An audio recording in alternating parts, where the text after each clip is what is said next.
স্বাভাবিক কোষের অস্বাভাবিক যে বৃদ্ধি সেটাই ক্যান্সার। বাংলাদেশে আসলে কোন কোন ধরনের ক্যান্সারের পেশেন্ট বেশি? ব্রেস্ট ক্যান্সার সংখ্যা কিন্তু অনেক বেশি মহিলাদের ক্ষেত্রে। কোন কোন ধরনের পরীক্ষা? মুখগহ্বরের ক্যান্সার স্ক্রিনিং হয় কিছু কিছু জায়গায়। কেমোথেরাপি দিলে হয়তো বা মানুষের মৃত্যু হয়। ক্যান্সারকে ভয় পাবেন না ক্যান্সার চিকিৎসাকে ভয় পাবেন? বাংলাদেশে চিকিৎসা বিজ্ঞানের কতটুকু অগ্রগতি আছে? আমাদের এই লজিস্টিক কিন্তু আমরা অনেক ঘাটতি আছে।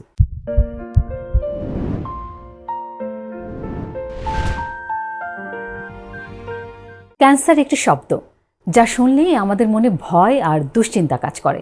তবে আধুনিক চিকিৎসা বিজ্ঞানের অগ্রগতিতে এখন অনেক ক্যান্সারই নিয়ন্ত্রণযোগ্য, এমনকি পুরোপুরি সুস্থ হওয়া সম্ভব। কিন্তু তার জন্য সবচেয়ে জরুরি হলো সময় মতো শনাক্তকরণ। এই গুরুত্বপূর্ণ বিষয়গুলো নিয়ে কথা বলতে হ্যালো ডক্টরে আজকের আয়োজনে উপস্থিত আছেন medical oncologist doctor ATM Kamrul Hasan. Doctor Kamrul Hasan, আপনাকে স্বাগত জানাচ্ছি বাংলা নিউজের হ্যালো ডক্টর অনুষ্ঠান থেকে। ধন্যবাদ আপনাকে এবং বাংলা নিউজকে ধন্যবাদ আমাকে আমন্ত্রণ জানানোর জন্য এই আপনাদের অনুষ্ঠানে। আপনাকেও ধন্যবাদ।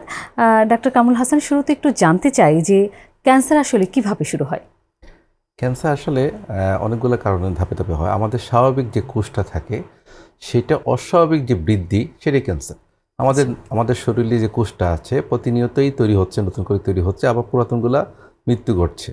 সেই মৃত্যু ঘটা এবং তৈরি হওয়ার এই যে ব্যালেন্সটা, সেই ব্যালেন্সটা যখনই চেঞ্জ হয়ে যায় তখনই তার ক্যান্সারটা ডেভেলপ করে।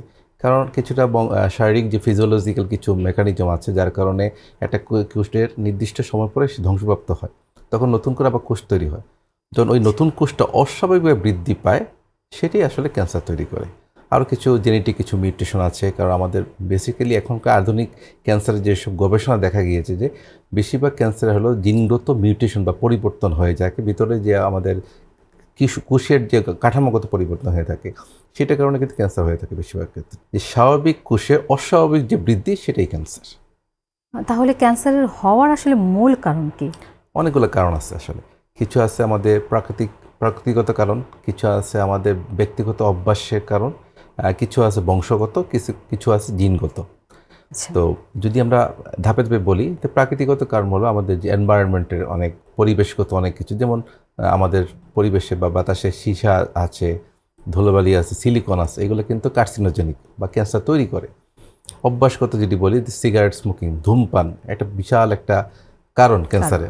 মানে মোটামুটি 99% ক্যান্সারের কোনো না কোনোভাবে প্রত্যক্ষ এবং পরোক্ষভাবে ধূমপান জড়িত আছে।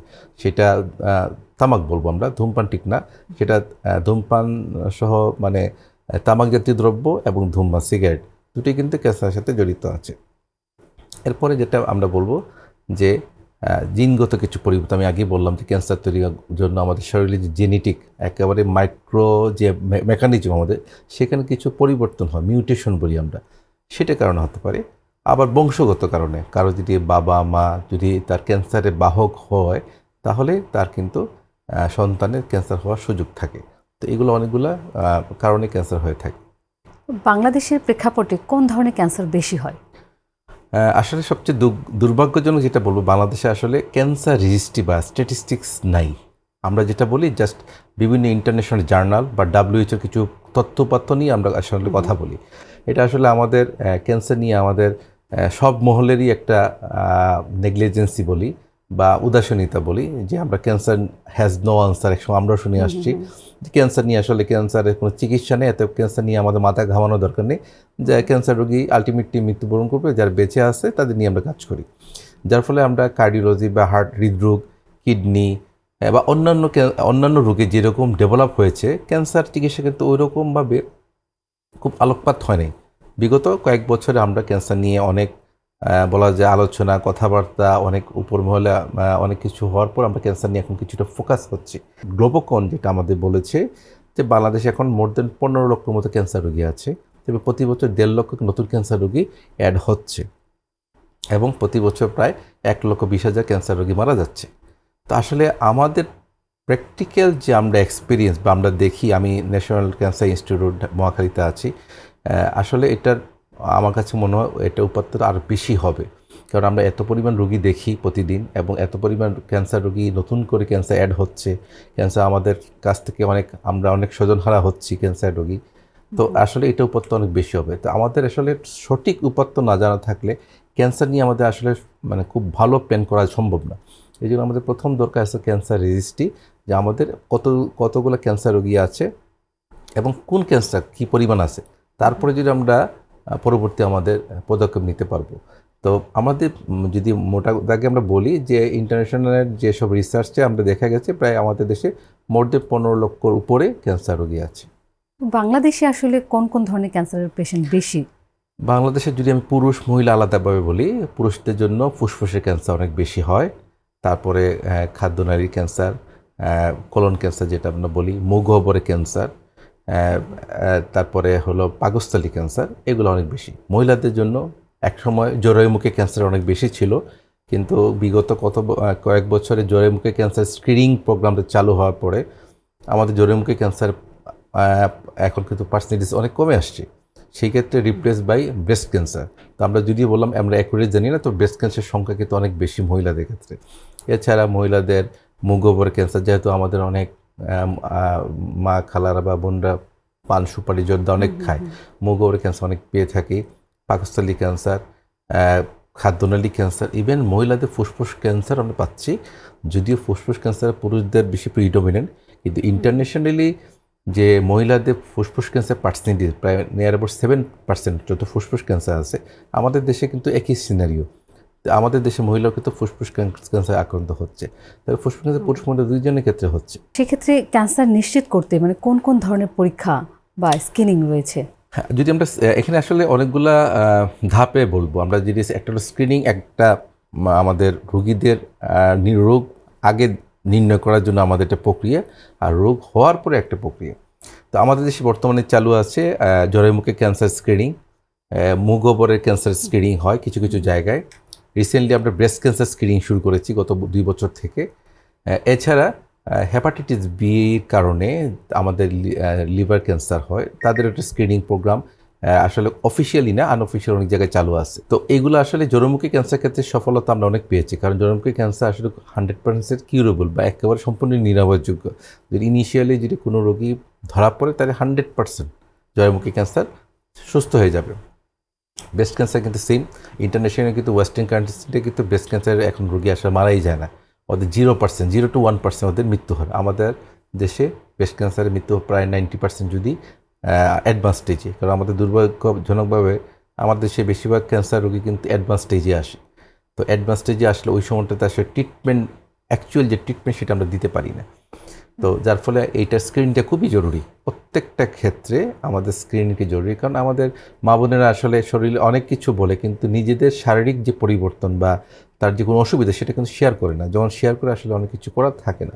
আর ট্রিটমেন্টের যেটা বললেন, চিকিৎসার ক্ষেত্রে আলাদা। চিকিৎসার ক্ষেত্রে আসলে ধাপ অনুযায়ী আমরা চিকিৎসা দিয়ে থাকি, কারণ প্রত্যেকটা ক্যান্সারে 3টা বা 4টা, বেশিরভাগ ক্ষেত্রে 4টা ধাপ থাকে।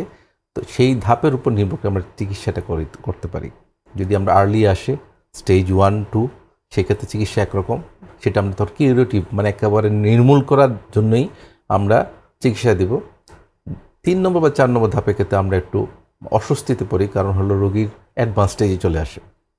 তারপরে ওইসব স্টেজে কিন্তু কিউরেটিভ হয় স্টেজ 3-তে, কিন্তু স্টেজ 4 যেটা বলি একবারে ছড়িয়ে গেলে সেটা আসলে কিউরেটিভ সম্ভব হয় না। সেক্ষেত্রে আমরা পেলিয়েটিভ বা রোগীকে আরাম দেওয়ার জন্য, রোগীর কষ্ট কমানোর জন্য, রোগী যাতে তার বাকি জীবনটা যতদিন বেঁচে থাকে তাকে ভালোভাবে চলতে পারে, খেতে পারে, ঘুমাতে পারে, সেটা নিশ্চয়তার জন্য আমাদের বিভিন্ন চিকিৎসা দিয়ে থাকি। আপনি জরায়ুমুখী ক্যান্সারের কথা বলছিলেন, ব্রেস্ট ক্যান্সারের কথা বলছিলেন, এই দুটো ক্যান্সারের প্রধান লক্ষণগুলো আসলে কি?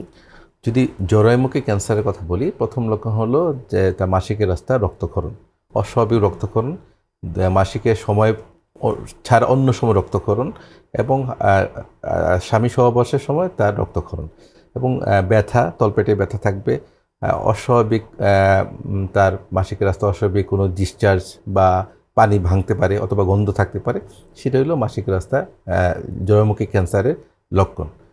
সেটার জন্য আসলে আমাদের দেশে অনেক আগে থেকে ভায়া একটা টেস্ট করা হয়তো, সেটা জাস্ট সেলটা দেখা হয়। এখন আসলে ভায়া টেস্টটা এখন রিপ্লেস বাই কলপোস্কোপি বায়োপসি, এবং মোটামুটি উপজেলা লেভেলে এই মেশিনটা আছে, পরীক্ষা করা হয় এবং এটাকে স্ক্রিনিং করা হয়, এবং এটা নিশ্চিত করা হয় যে তার কলপোস্কোপি বায়োপসি করলে তার ক্যান্সার আছে কি না।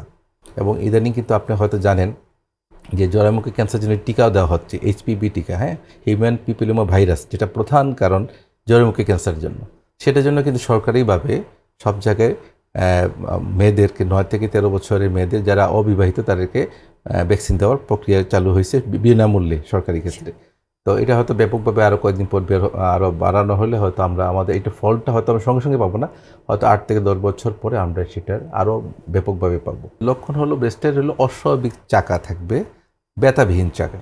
এটা হলো সবচেয়ে ইন্টারেস্টিং এবং সবচেয়ে ফোকাস জিনিস, যে চাকাতে ব্যথা থাকে আমরা বলি যে সেই চাকা সবসময় ভালো, যদিও এটা ব্যতিক্রম আছে, কিন্তু ক্যান্সারের চাকাটা কিন্তু ব্যথাবিহীন থাকে এবং অস্বাভাবিক চাকা থাকবে এবং চাকাটা আসলে অনেক সময় ব্রেস্টটা ফুলে যেতে পারে, লাল হতে পারে, তার বুটারটা ভিতরে ঢুকে যেতে পারে, বুটার দিয়ে রক্তক্ষরণ হইতে পারে অথবা কোনো ডিসচার্জ বের হইতে পারে এবং বগলেও অনেক সময় কোনো গ্ল্যান্ড বা কোনো গোটা লাগতে পারে। এটা হলো তার ব্রেস্ট ক্যান্সারের লক্ষণ। ক্যান্সারের চিকিৎসায় আমরা দেখি কেমোথেরাপি দেওয়া হয় সবসময়। আসলে এই কেমোথেরাপিটা কি, আর এটি আসলে কিভাবে কাজ করে? আচ্ছা, আমি একটু বড়ভাবে আমি বলি। ক্যান্সার চিকিৎসা, বেশিরভাগ ক্যান্সার চিকিৎসা 3টা প্রধান উপকরণ। একটা হলো অপারেশন বা সার্জারি, 2 নম্বরে কিমোথেরাপি, আর 3 নম্বরে রেডিওথেরাপি। সার্জারিতে আমরা জানি অপারেশন করে ফেলে দেওয়া, টিউমারটা বা ক্যান্সারটা অংশটা ফেলে দেওয়া, সেটা ব্রেস্টের হতে পারে, পেটের পাকস্থলী হতে পারে, জরায়ুমুখী হতে পারে, খাদ্যনালী হতে পারে, যে কোনো একটা অপারেশন করে স্পেশালিস্ট আমাদের সার্জারি, ক্যান্সার সার্জারি যারা আছে তারা এটা করে থাকে। সেকেন্ড যেটা হলো কিমোথেরাপি। কিমোথেরাপি আসলে মেডিসিন, নাথিং। আমাদের অনেক রুগী আসে বলে স্যার, আপনি কেমো দেবো না, আমাকে ওষুধ দেন। তো আমরা বলি যে কেমোটা কি? কেমোটা হলো মেডিসিন। এটা হলো হাই পাওয়ার মেডিসিন। আমরা বলি আমরা অ্যান্টিবায়োটিক, ইনজেক্টেবল অ্যান্টিবায়োটিক দিয়ে থাকি। কেমোথেরাপিটা বেশিরভাগ কেমোথেরাপি ইনজেক্টেবল, কিছু অরাল কেমোথেরাপিও আছে। তো এগুলো আসলে ইনজেকশনের মাধ্যমে দেওয়া হয় এবং স্যালাইনের মাধ্যমে দেওয়া হয়, যেহেতু এটা সরাসরি শরীরে পুশ করা যায় না, সেটা ডাইলুট করে স্যালাইনের মাধ্যমে নির্দিষ্ট সময় ধরে আমরা কেমোথেরাপিতে দিই। এখন বিভিন্ন ক্যান্সারের জন্য বিভিন্ন কেমোথেরাপি প্রোটোকল থাকে। আমরা প্রোটোকল বেস, ক্যান্সারের চিকিৎসা হলো প্রোটোকল বেস এবং এটা ইন্টারন্যাশনাল কিন্তু অ্যাপ্রুভাল প্রোটোকল। মানে আমি নিজে কোনো বানিয়ে প্রোটোকল দিতে পারবো না, এটা ইন্টারন্যাশনাল আমাদের গাইডলাইন আছে, সেই গাইডলাইন অনুসারে আমরা প্রোটোকল দিয়ে থাকি। সেটা নির্দিষ্ট সময় পরপর, সেটা হয়তো 21 দিন পরপর হতে পারে, বা 3 সপ্তাহ পরপর, অথবা 2 সপ্তাহ পরপর হতে পারে, অথবা 1 সপ্তাহ পরপর হতে পারে, কিছু কিছু ক্ষেত্রে 1 মাস পরেও হয়ে থাকে। তো আমরা ক্যান্সারের ধরন অনুসারে আমরা প্রোটোকলটা তৈরি করি অ্যাকর্ডিং টু গাইডলাইন, তারপর আমরা রোগীকে নির্দিষ্ট সময় পরপর দিয়ে থাকি। কারণ কেমোথেরাপির কাজ কী? কেমোথেরাপির কাজ হলো টিউমারের বাল্ক বা টিউমার যে সাইজ সেটা কমিয়ে নিয়ে আসা।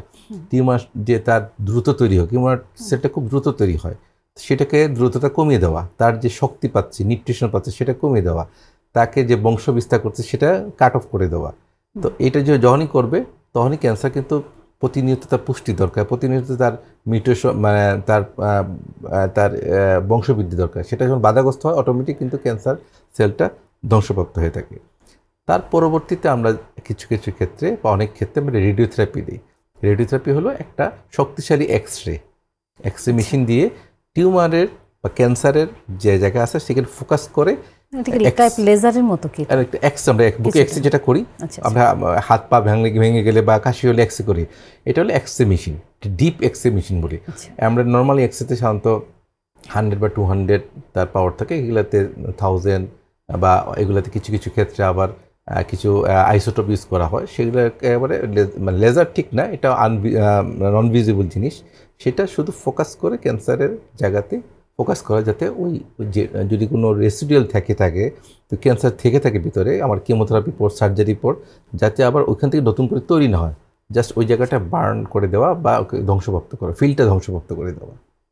আচ্ছা, অনেক পেশেন্ট আমরা শুনি যে কেমোথেরাপিকে ভয় পান, আবার অনেকেই ভুল ধারণা রয়েছে যে কেমোথেরাপি দিলে হয়তো বা মানুষের মৃত্যু হয়। এই ভয়টা কি আসলে অমূলক, নাকি কেন ভয় পায় মানুষ? না, আমি সবসময় একটা কথা বলি, আপনি ক্যান্সারকে ভয় পাবেন না ক্যান্সার চিকিৎসাকে ভয় পাবেন? অবশ্যই ক্যান্সারকে ভয় পাবেন। হ্যাঁ, আপনার কেমোথেরাপি আমি আগেই বললাম খুব শক্তিশালী একটা ওষুধ। আমরা অ্যান্টিবায়োটিক ইউজ করলে অনেক সময়, যেমন ঠান্ডা কাশি জ্বর আসলে আমরা অনেকে হাই পাওয়ার, নিউমোনিয়া হলে হাই পাওয়ার অ্যান্টিবায়োটিক দিয়ে থাকি। তো সেই ক্ষেত্রে তো অ্যান্টিবায়োটিক দিলে এমনি অনেকে দুর্বল হয়ে যায়, দেখা যায় সপ্তাহ 2 অনেকে কাহিল থাকে, উঠতে পারে না, চলতে পারে না অ্যান্টিবায়োটিক সাইড এফেক্টের কারণে।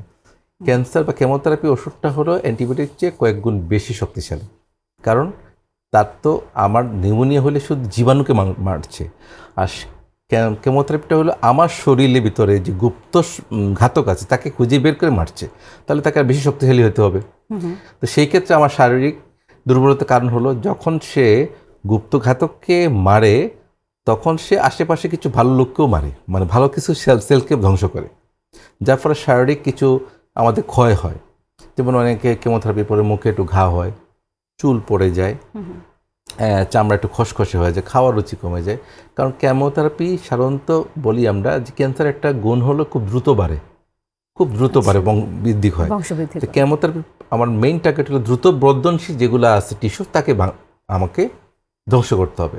তা আমাদের শরীরে দ্রুত বর্ধনশীল অংশ আছে, মুখের আমাদের যে চামড়া আছে, ঠোঁটের চামড়া বা মুখের যে আছে ওটা সবচেয়ে খুব প্রতিদিন নতুন করে তৈরি হচ্ছে, চুল প্রতিদিন আমরা নতুন করে বড় হচ্ছে।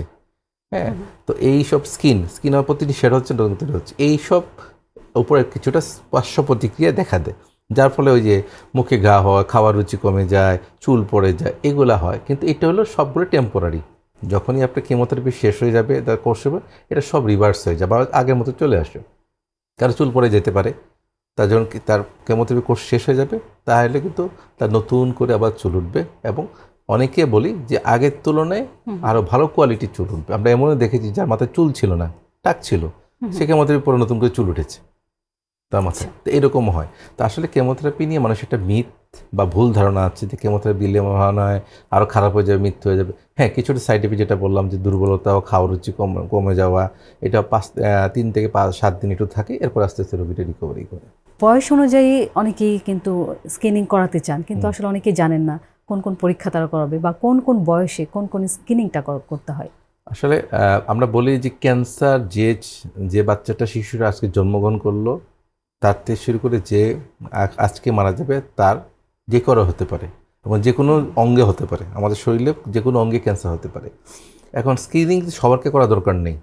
স্ক্রিনিংটা হলো হাই রিস্ক গ্রুপ, যারা ঝুঁকিতে আছে তাদেরকে আমাদের স্ক্রিনিং করে। সবাইকে, যার কখনো ক্যান্সার হওয়ার সুযোগ নেই বা যার ক্যান্সারের তাকে আমরা স্ক্রিনিং আওতা আনাদেরকে। আর স্ক্রিনটা একটা বড় একটা প্রজেক্ট, সেটা সরকারি বেসরকারি ক্ষেত্রে অনেক খরচ হয়। সেক্ষেত্রে আপনাকে আনতে হবে হাই রিস্ক গ্রুপ। আমি আগেই বললাম যে আপনি জরায়ুমুখী ক্যান্সার কাকে দিবেন, আপনি যার যে মেয়েটা আজকে জন্মগ্রহণ করে তাকে দিবেন না, আপনার জরায়ুমুখী ক্যান্সারের স্ক্রিনটা করবেন। ঝুঁকিতে আসে যারা মাঝারি বয়সে আছে। কারা ঝুঁকিতে রয়েছে? আপনার ওই যে বললাম কিছু সিমটম থাকে, এক যে আপনার বলি রিপ্রোডাক্টিভ এজ, আমাদের দেশে রিপ্রোডাক্টিভ এজ 16 বছর থেকে শুরু হয় বা 15 বছর থেকে শুরু হয়, 40 বছর বা 42 বছর পর্যন্ত থাকে। রিপ্রোডাক্টিভ এজে সবারই জরায়ুমুখী ক্যান্সার ঝুঁকি থাকতে পারে, কিন্তু সবার তো প্রয়োজন নেই। যাদের অনেকগুলো কারণ আছে, যাদের আমরা বলি যে মাল্টিপল পার্টনার থাকে, তার একটা চান্স আছে। যাদের এইচপিভি পজিটিভ আছে তাদের একটা চান্স আছে। হ্যাঁ, তাদের বাচ্চা কাচ্চা হয় না, তাদের একটা চান্স আছে। যাদের অনেক বাচ্চা কাচ্চা বেশি হয়, এর আবার চান্স আছে। তো এগুলো অনেকগুলো কারণ আছে। যারা আনহাইজেনিক থাকে তাদের চান্স, তাদেরকে কিন্তু স্ক্রিনিং আওতা নিয়ে আসতে হবে। ব্রেস্ট ক্যান্সারের ক্ষেত্রে আপনার সব ব্রেস্ট ক্যান্সার স্ক্রিনিং করার প্রয়োজন নেই। আমরা বলি যে 40-এর পর থেকে আপনার ব্রেস্ট ক্যান্সার স্ক্রিনিং করান। কাদের ক্ষেত্রে? যদি আপনি হাই রিস্ক থাকে। হাই রিস্ক কাদের? যার মা, খালা, ফুপু, দাদি, নানি, ফার্স্ট ডিগ্রি যারা রিলেটিভ ব্রেস্ট ক্যান্সার থাকে তাদেরকে করবেন। অথবা যে আপনার হয়তো কোনো এক সময় আপনার ব্রেস্টে কোনো অপারেশন হয়েছিল, অথবা ব্রেস্টে কোনো রেডিওথেরাপি বা রেডিওথেরাপি কোনো একটা পেয়েছিলেন, বা অন্য কোনো ট্রমার হিস্ট্রি আছে, তার ক্ষেত্রে আপনি করবেন।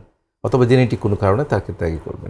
হ্যাঁ, আবার যদি অনেকে জেনেটিক কোনো মিউটেশন থাকে, জিনগত, যেটা বললাম আমি প্রথমে বললাম যে কারো মনে করলেন যে তার জেনেটিক পরীক্ষা করে দিলাম, তার তার শরীরের মধ্যে ব্রেস্ট ক্যান্সার হওয়ার চান্স আছে, ওই জিনটা পাওয়া গেছে, তাকে কিন্তু আর্লি আইজে করতে হবে। তাকে 25 বছর থেকে তাকে স্ক্রিনিং করতে হবে, এবং তার সম্ভাবনা আছে যে তার ক্যান্সার হওয়ার হতে পারে। আমাদের ওই যেরকম ক্রাইটেরিয়া, আমরা high risk, medium risk, high risk এর গ্রুপিং করে আমরা আমাদের স্ক্রিনিংটা করে থাকি। আচ্ছা, তো যদি কোনো রোগীর ক্যান্সার ধরা পড়ে, তাহলে সেই পেশেন্ট বা তার পরিবারের সদস্যদের প্রথম করণীয় কী হতে পারে? প্রথম করণীয় হলো যে আমাদের আসলে সবচেয়ে সমস্যা, রোগীটা রোগ ধরা থেকে শুরু করে চিকিৎসা নেওয়া পর্যন্ত এই সময়টা বিশাল একটা গ্যাপ থেকে যায়। আমরা এমনও দেখেছি যে 1 বছর আগে রোগীটা ক্যান্সার ধরা পড়েছে, কিন্তু আমাদের কাছে এসেছে 1 বছর পরে। 1 বছর কিন্তু অনেক লম্বা সময়। আমাদের প্রথম কাজ হলো যখনই ক্যান্সার ধরা পড়লো অথবা সন্দেহ মনে হচ্ছে যে তার ক্যান্সার হতে পারে, হ্যাঁ, কারণ আমাদের অনেক রোগীরা পেরিফেরি থেকে আসে, সেখানে আসলে খুব ডায়াগনোসিস সুবিধা সব কিছু নাই, মানে খুব স্কিল পার্সন নাই যে আমার ক্যান্সার নির্ণয় করার জন্য যা যা দরকার সেগুলো নাই। যদি তার সন্দেহ হয়, আমি যেমন আপনার ব্রেস্ট ক্যান্সার নিয়ে আমি বলি, ব্রেস্ট ক্যান্সার তার মনে হচ্ছে তার একটা বুকে একটা চাকা মনে হচ্ছে, সেটা অস্বাভাবিক বৃদ্ধি হচ্ছে, তার প্রথম কাজ হলো সঙ্গে সঙ্গে স্পেশালিস্টকে Screening দেখানো করা। এবং তাকে কনফার্ম করা যে তার ব্রেস্ট ক্যান্সার আছে কি না নাই। তারপরে ধাপে হলো তার চিকিৎসাতে চলে আসা। চিকিৎসার আগে আমরা কিছু পরীক্ষা নিরীক্ষা করি যে আমরা ব্রেস্ট ক্যান্সার কি কোন স্টেজে আছে, স্টেজিং ওয়ার্কআপ করি যে এক জায়গায় আছে কিনা, অথবা ছড়িয়ে গেছে কিনা, অথবা অন্য কোনো তার সমস্যা আছে কিনা। তারপর আমরা ট্রিটমেন্টে চলে যাই। কোন জীবনধারা বা কোন অভ্যাসগুলো আচ্ছা মানে যদি আমরা রপ্ত করি সেক্ষেত্রে ক্যান্সারের ঝুঁকি কমতে পারে? প্রথম কাজ হলো আমাদের ফিজিক্যালি অ্যাক্টিভিটি। হ্যাঁ, আমাদের আসলে আমরা সবাই আসলে সেকেন্ডারি ওয়ার্ক করি এবং আসলে আমরা নিজেদের জন্য আসলে খুব বেশি সময় দেই না। হ্যাঁ, হয়তো আমরা অফিসিয়াল কাজ করি, বিভিন্ন ব্যবসা বাণিজ্য করি, নিজের শরীরের প্রতি যত্ন নেওয়া। যত্ন মানে কি আমি খুব ভালো পারফিউম ইউজ করলাম, চুল আসছে, বেরোম ভালো কাপড়, দিস ইজ নট। এটা আমার ফিজিক্যালি কতটুকু ফিট সেটা। ফিজিক্যাল অ্যাক্টিভিটি খুবই ইম্পর্টেন্ট। যারা ফিজিক্যালি অ্যাক্টিভ তারা কিন্তু ক্যান্সার থেকে অনেকাংশে ভালো থাকে। খাদ্যাভ্যাস একটা খুব বিশাল একটা বড় আমাদের দেশে আমরা সাধারণত ভেজাল একটা আমাদের সব জায়গায় একটা সমস্যা আছে যে ভেজাল খাবার একটা আমাদের জন্য বিশাল একটা আমাদের গলার কাটা বলা যায়। তো আসলে আসলে ভেজাল খাবার থেকে আমাদের যতটুকু নিজের বাসায় রান্না করে খাওয়া এবং নিজে হাতে রান্না করে খাওয়া, this is the best way. এবং পুষ্টিকর খাওয়া আমরা অনেক সময় প্রচুর পরিমাণ ফাস্টফুড খাই, মাংস খাই, কিন্তু শাকসবজি এগুলো কম খাই। যেমন আমি বলি কোলন ক্যান্সারের বা রেকটাল ক্যান্সার, পায়খানা রাস্তার ক্যান্সারের অন্যতম কারণ হলো যে তারা অনেক বেশি মাংসাশী খাবার খায়, মাংসাশী খাবার, পানি কম খায়, শাকসবজি কম খায়। হ্যাঁ, তাদের কিন্তু কোলন ক্যান্সার হওয়ার চান্স অনেক বেশি থাকে। তাহলে আমাদের খাদ্যাভ্যাস একটা বড় জিনিস। আচ্ছা, সবচেয়ে বড় যেটা জিনিস ধূমপান এবং ধূমপানটা ত্যাগ করতে হবে। তামাক জাতীয় খাবার, শুধু ধূমপান না, তামাক জাতীয় খাবার, পান, জর্দা, সুপারি, গুল। আমাদের মহিলারা কিন্তু গ্রামের মহিলারা প্রচুর পরিমাণ গুল খায়, বিড়ি জর্দা খায়, খান জর্দা পানের খায়। সঙ্গে। এগুলো কিন্তু বিশাল মুখগহ্বরের ক্যান্সার, খাদ্যনালী ক্যান্সার আমরা অহরহ পাচ্ছি। সিগারেট তো বললাম যে এমন কোনো ক্যান্সার নেই সিগারেট ইনভলভ না। ফুসফুস ক্যান্সার থেকে শুরু করে একেবারে আমাদের প্রস্রাবের থলির ক্যান্সার, স্কিন ক্যান্সার, সব কিছুতে সিগারেটের অবদান আছে। তো সিগারেটটা আমাদের ধূমপান থেকে বের হয়ে আসতে হবে, পুষ্টিকর খাবার খাওয়া এবং নিজেকে রুটিন নিয়ে চলা, আমি ডিসিপ্লিন লাইফ লিড করা, পর্যাপ্ত ঘুমানো, খাওয়া, এক্সারসাইজ করা, এই যদি মেনশন করতে পারি তাহলে কিন্তু আমরা অনেকাংশে ক্যান্সার থেকে নিজেকে প্রোটেকশন করতে পারবো। আপনি কিছুক্ষণ আগে বলছিলেন যে কেমোথেরাপির যে কিছু সাইড এফেক্ট আছে, ক্যান্সার চিকিৎসারও কিছু কিছু সাইড এফেক্ট আছে, তো এই সাইড এফেক্টগুলো নিয়ন্ত্রণ করবার জন্য বাংলাদেশের চিকিৎসা বিজ্ঞানের মানে কতটুকু অগ্রগতি আছে? আমি বলবো যে আসলে আমরা অনেক কিছুতে পিছিয়ে আছি, কিন্তু আমাদের ইচ্ছার বা চেষ্টার কোনো কমতি নেই। আমরা পিছিয়ে আছি, যেমন আমাদের ক্যান্সার চিকিৎসার জন্য সবচেয়ে বড় জিনিস হলো এখনকার আধুনিক ক্যান্সার চিকিৎসায় ডায়াগনোসিস একটা বড় একটা মাধ্যম। কারণ হলো আমাদের এখন ক্যান্সার, আমি আগেই বললাম ক্যান্সার চিকিৎসা এখন কিন্তু মলিকুলার লেভেলে চলে গেছে। আপনি বললেন যে কেমোথেরাপির সাইড এফেক্ট, এখন কিন্তু আমরা কেমোথেরাপি অনেকাংশে কমে আসতেছি, কারণ এখন আমরা অল্টারনেটিভ টার্গেটেড থেরাপি, ইমিউনোথেরাপি, আমরা নতুন নতুন কিছু চিকিৎসা আমরাতে যাচ্ছি এবং এগুলোতে সাইড এফেক্ট একটা মিনিমাম। একটা যেমন একটা ফুসফুস ক্যান্সার রোগী, তা আমরা যদি তার কোন কারণে ফুসফুস ক্যান্সার হয়েছে সেটা যদি নির্ণয় করতে পারি, শুধু প্রতিদিন একটা ট্যাবলেট খাবে, তাতে সেটাইতেই সে ভালো থাকবে। এটার সাইড এফেক্ট একেবারে মিনিমাম। তো আমাদের এই লজিস্টিক কিন্তু আমরা অনেক ঘাটতি আছে।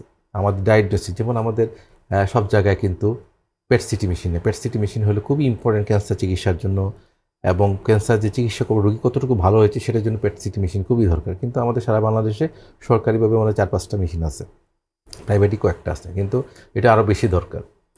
আমাদের ওষুধ আমরা একেবারেই স্বয়ংসম্পূর্ণ না। ক্যান্সার ওষুধে আমাদের দেশে 100% স্বয়ংসম্পূর্ণ, এবং আমাদের দেশে ক্যান্সার ওষুধ বিদেশে এক্সপোর্ট হচ্ছে।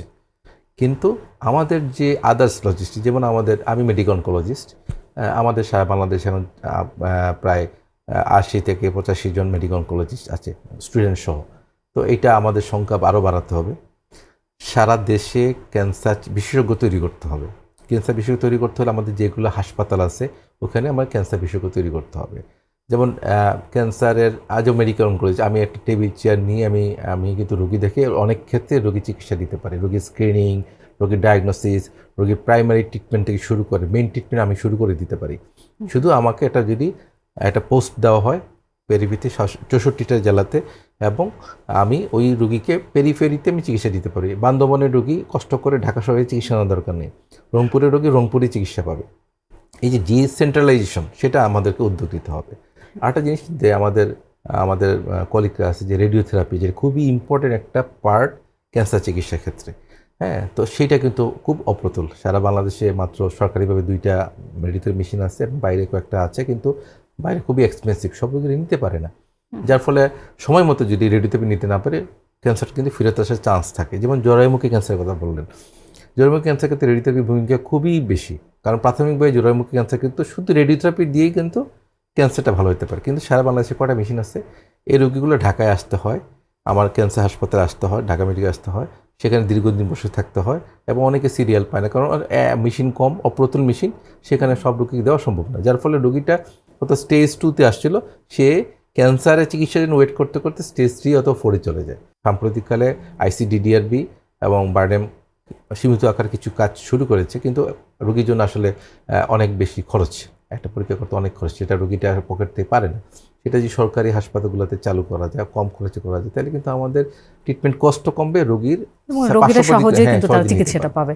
ডাক্তার হাসান, আমরা একেবারে শেষ পর্যায়ে চলে এসেছি অনুষ্ঠানের। আপনার কাছে শেষ প্রশ্ন, সেটি হচ্ছে যে ক্যান্সার রোগীদের জন্য আপনার এই মুহূর্তে কোনো গুরুত্বপূর্ণ বার্তা রয়েছে কিনা? অবশ্যই আমরা ক্যান্সার রোগী নিয়ে সারাক্ষণ থাকি। আমার ক্যান্সার রোগী আমাদের নিজেদের, আমি মনে করি আত্মীয় স্বজন বলেন বা ভাই ব্রাদার যেটাই বলেন, আপনারা ক্যান্সার হলে মনোবল ভাঙবেন না। মানসিক শক্তি একটা সবচেয়ে বড় শক্তি ক্যান্সার রোগীদের জন্য। ক্যান্সার নির্ণয়ের সঙ্গে সঙ্গে বিশেষজ্ঞ চিকিৎসককে পরামর্শ নেবেন, যাতে ক্যান্সারটা ট্রিটমেন্ট আর্লি তৈরি করতে পারেন। এবং সবচেয়ে বড় কথা হলো, বাংলাদেশের ডাক্তারদের উপর আপনার বিশ্বাস রাখবেন, ধৈর্য রাখবেন, কারণ আমাদের সব কিছু আছে, আমরা হয়তো কিছুটা ঘাটতি আছে, কিন্তু আমরা সেই ঘাটতিটা ফিল আপ করে কিন্তু আমরা ক্যান্সার রোগীকে চিকিৎসা দিচ্ছি। এবং আপনারা যদি মনোবলটা ধরে রাখেন, আমাদের ডাক্তারের উপর ভরসা রাখেন, ইনশাল্লাহ আমরা বাংলাদেশকে একসময় ক্যান্সার কন্ট্রোল বা নির্মূলের জন্য একটা বড় একটা উদাহরণ হিসেবে তৈরি করতে পারবো। ডাক্তার কামরুল হাসান, আপনাকে অসংখ্য ধন্যবাদ জানাচ্ছি স্টুডিওতে এসে আমাদেরকে আপনার গুরুত্বপূর্ণ সময় দেওয়ার জন্য। আর আপনার যে গুরুত্বপূর্ণ পরামর্শগুলো দিলেন আপনি, সেটি নিশ্চয়ই যারা ক্যান্সার পেশেন্ট রয়েছে কিংবা যারা জানতে চান কেন ক্যান্সার হয় কিংবা ক্যান্সার হলে কী করণীয়, তাদের জন্য নিশ্চয়ই অনেক সহায়ক হবে এবং তারাও সচেতন হবেন। আপনাকে অসংখ্য ধন্যবাদ জানাচ্ছি। ধন্যবাদ আপনাকে এবং বাংলা নিউজকে আমাকে দেওয়ার জন্য। সুপ্রিয় দর্শক, ক্যান্সার মানেই শেষ নয়। সময় মতো শনাক্তকরণ, সঠিক চিকিৎসা আর ইতিবাচক মনোভাব অনেককে ফিরে এনেছে সুস্থ স্বাভাবিক জীবনে। আজকের পর্ব এখানেই শেষ। হ্যালো ডক্টরের পরবর্তী পর্বে একজন বিশেষজ্ঞ চিকিৎসকের সাথে আবারও হাজির হব নতুন একটি স্বাস্থ্য বিষয় নিয়ে। স্বাস্থ্য সুরক্ষার নির্ভরযোগ্য তথ্য পেতে লাইক, শেয়ার ও কমেন্ট করে আমাদের সাথে থাকুন। ভালো থাকুন, সুস্থ থাকুন।